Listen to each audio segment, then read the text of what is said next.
মাত্র চোখটা বন্ধ করেছেন, আচমকাই একটা ঝাঁকুনি।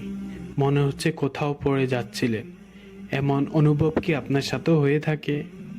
আপনি যখন ঘুমাতে যান আপনার কি হঠাৎ করে ঝাঁকুনি হয়ে থাকে?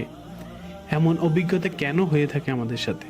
আসুন আজকের ভিডিওতে আমরা এই ঝাঁকুনি বিষয় সম্পূর্ণ জানার চেষ্টা করি, কেন হয়ে থাকে এবং এটা হলে কোনো আপনার শরীরে সমস্যা হবে কিনা।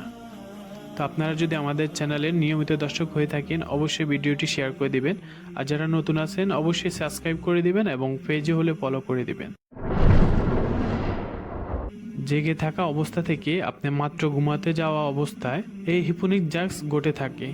এই সময় মানুষ পুরোপুরি ঘুমের মধ্যে থাকে না এবং বলা যায় তন্দ্রাচ্ছন্ন থাকে। এই অবস্থাতেই স্বপ্ন দেখা শুরু হয়।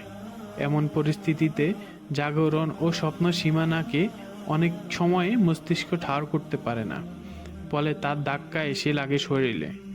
এ থেকে তৈরি হয় হিপোনিক জার্কস অর্থাৎ ঝাঁকুনি। ঠিক কেন মস্তিষ্ক অনুভব করতে পারে না শরীরের এমন অবস্থা? আসলে শরীরের তন্দ্রাচ্ছিন্ন ভাব নেমে এলে মাসেল এবং পেশিগুলো আস্তে আস্তে অবশ হতে থাকে, কিন্তু মস্তিষ্ক শরীরে পেশির এই অবস্থা ঠাহর করতে পারে না। সেই প্রক্রিয়া আটকানোর জন্য চেষ্টা করে, ফলে ঝাঁকুনি হয়। আরেকটি গবেষণায় জানা যায় মস্তিষ্কের স্নায়ু সংবেদ পরিবহনকারী পদার্থ বা নিউরোট্রান্সমিটারের স্থিতিশীলতা নষ্ট হলেও হিপোনিক জার্কস হতে পারে। চিকিৎসকদের মতে মানসিক চাপ, উদ্বেগ, অতিরিক্ত ক্লান্তি, ধূমপান গ্রহণের কারণে ঘুমের মধ্যে শরীরে ঝাঁকুনি দেওয়া সম্ভাবনা বাড়ে।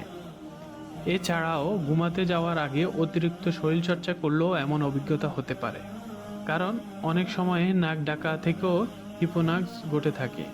স্নায়ুতন্ত্রের উত্তেজনা প্রবাহ ঠিকমতো ঠাহর না করতে পারায় এক্ষেত্রে ঘুমের মধ্যে শরীরে ঝাঁকুনি হয়। তো বন্ধুরা, ভিডিওটা যদি আপনাদের ভালো লেগে থাকে অবশ্যই শেয়ার করে দিবেন বন্ধুদের সাথে, যেন সবাই এই বিষয়টা বিস্তারিত জানতে পারে।